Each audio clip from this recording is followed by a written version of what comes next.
Em nome do Pai, do Filho e do Espírito Santo. Amém. Louvado seja o nosso Senhor Jesus Cristo. Querido irmão e irmã, nós nos aproximamos do término do nosso ano letivo. E dentre as festas que nós temos nesta finalização do ano, sobretudo do ano do tempo comum, do ano litúrgico, especialmente o tempo comum, nós temos a festa de Todos os Santos e também dos fiéis defuntos, que já celebramos. Na festa de Todos os Santos, ela sempre recordada, sobretudo associada à ideia dos mártires, como nós veremos na primeira leitura, é uma grande festa da celebração que nos traz dois grandes motivos para as nossas vidas. Primeiro, a amizade e a presença dos santos que intercedem por nós. Isto é muito importante, porque o Papa Bento XVI, o Papa Emérito, vai nos falar que os santos querem estar conosco de uma forma em que desenvolvamos com ele uma amizade espiritual. Isto é da vontade de Deus, uma amizade de admiração daquele irmão, daquela irmã mais velha que alcançou uma condição elevada e nos ajuda a chegar até aquela condição. Como nas famílias, os irmãos mais velhos vão para uma cidade e começam a trabalhar e assim vão ajudando seus irmãos que ficam na cidade de origem. Essa amizade espiritual, inclusive, pode se desenvolver de uma certa forma como uma maternidade espiritual, uma paternidade espiritual, como também alguns irmãos e irmãs mais velhas desenvolvem. Enfim, é nessa amizade espiritual daqueles que intercedem por nós, que conhecem o caminho e nos ajudam a percorrer o caminho passando com alegria e, sobretudo, com o olhar diante do Senhor pelas dificuldades próprias de todo o caminho que nos leva a um crescimento, a um desenvolvimento, a uma evolução. Aqui a evolução é na abertura do coração para a obra do Espírito Santo, porque a salvação é graça de Deus e conta com a nossa colaboração. Bom, é assim que são dois grandes motivos. O primeiro é a amizade espiritual, eu dizia, e o segundo é nos tornar semelhantes a eles, alcançarmos a condição que alcançaram, como eu disse, pela essa intercessão, pela prática da renúncia, pela abertura do coração à ação do Espírito Santo. A Igreja hoje nos traz como um presente, dentro da Palavra de Deus, o Evangelho, que recorda Jesus dizendo as bem-aventuranças. As bem-aventuranças estão no contexto, na Sagrada Escritura, muito importante de um projeto, e não apenas de um projeto, mas exatamente das palavras nas quais o Senhor mesmo fala de si, como uma autodescrição de Jesus. Não vamos nos deter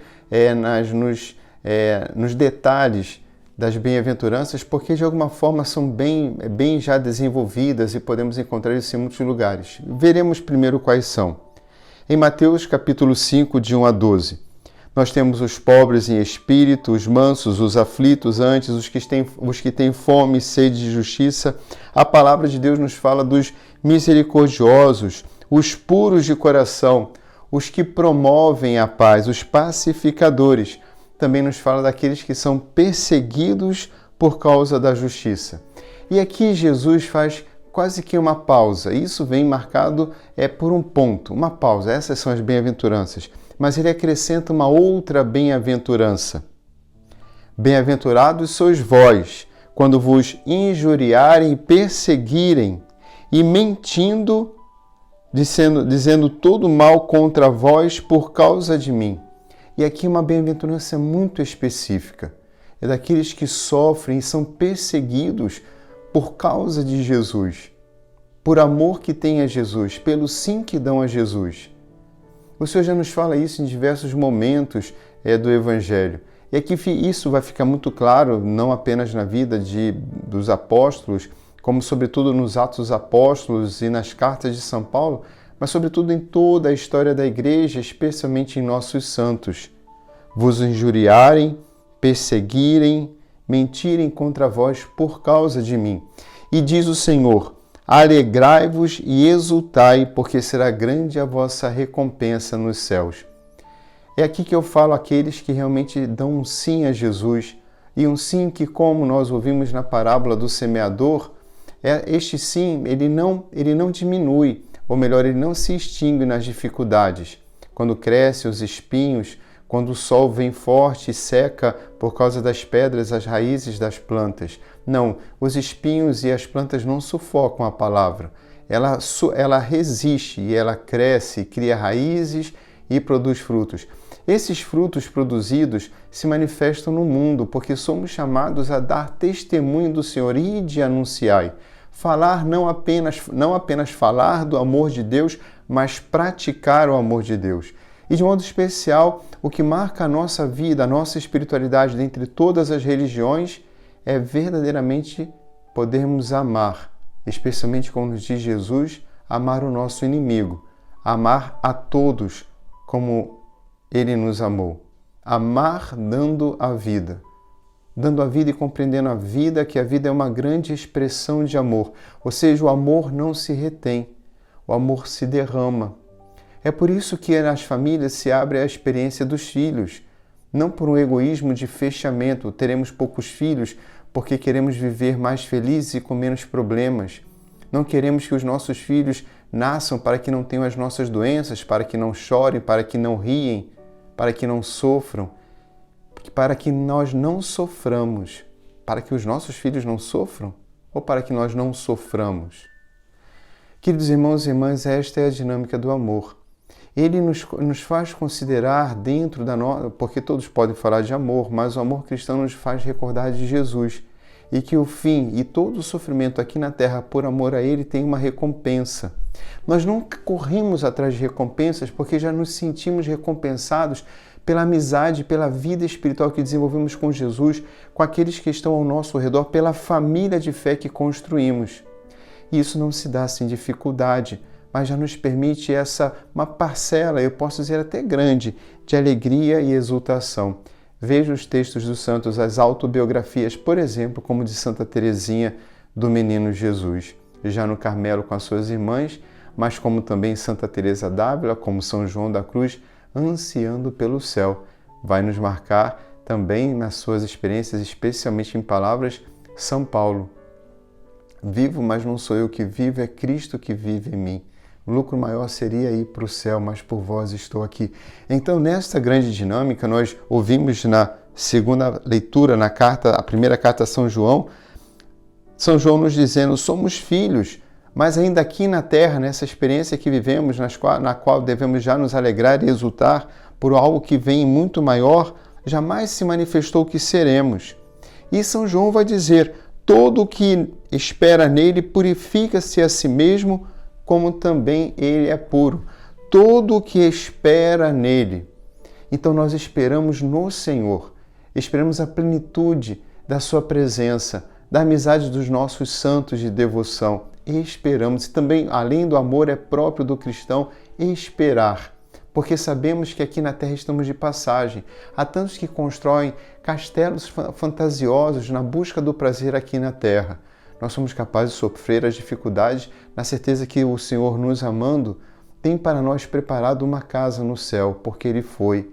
E Jesus, sendo o nosso maior amigo, também lá nos espera e nos prepara para nós e para todos aqueles que amamos e para todos aqueles nascidos. Assim nós pedimos, para que todos possam experimentar o seu amor, ainda que esse amor seja livre. E a casa do céu, como a casa na terra, ninguém obriga a ficar. Assim como o filho crescido pode sair de casa por inúmeros motivos, grandes e positivos e honrosos, há filhos que saem de casa para a licenciosidade, para viver a permissividade, uma liberdade egoísta vivendo apenas para si, como nós encontramos na parábola do filho pródigo. Mas temos uma casa, e nossa casa é o céu. Viver nesta casa, próximo do Pai, do Filho e do Espírito Santo, vai ser uma escolha que cada um deverá fazer. Queremos que todos lá estejam, mas a escolha é sempre nossa. Muito bem, dentro dessa dinâmica nós temos essa realidade do céu expressa como revelação na primeira leitura, que encontramos no livro do Apocalipse. Ali em Apocalipse de São João, no capítulo 7, nós encontramos assim, eu, João. Então São João vai descrever aquilo que vê no céu. E ele vê o número dos que tinham sido marcados. Esses marcados, os que aceitam seguir o Senhor, que assumem a sua identidade como filhos. E lá já tem se revelado o que realmente eles são. Como São Paulo falava, que será o dia que saberemos o que realmente somos. E esses números são bem expressivos e simbólicos. Ele vai falar de 144 mil, 12 vezes 12, a ideia de 144, um número simbólico, como todo o livro do Apocalipse. 144 mil. E vai dizer também de uma multidão imensa de gente. Bom, esses 144 mil nos diz aqui no Apocalipse que são as tribos dos filhos de Israel, os hebreus, os judeus, aqueles que receberam a primogenitura. Jesus hebreu que veio para o seu povo para anunciar este amor e a grande revelação, completando e plenificando toda a revelação desde o Antigo Testamento, desde o primeiro livro da Bíblia. E temos aquela multidão que eu falava. E quem compõe esta multidão? Todas as nações, tribos, povos e línguas. Aqui nos faz recordar Pentecostes. Mas de modo especial vai nos dizer que todos aqueles que não são judeus, todos os que não são hebreus, todos aqueles que disseram sim ao Senhor. A característica desta multidão é a experiência pelo modo como elas estão vestidas. E elas estão vestidas com vestes brancas, trazendo palmas na mão. Não faz a descrição dos 144 mil, mas faz desta multidão. Lembra que eu falava no início que a festa de Todos os Santos, de alguma forma, estava vinculada à celebração dos mártires, daqueles que deram sim ao Senhor? Desde o início do cristianismo, nas celebrações litúrgicas, esse fazer memória daqueles que deram a vida pelo Senhor, se tornando nossos heróis, nossos irmãos que dão o exemplo.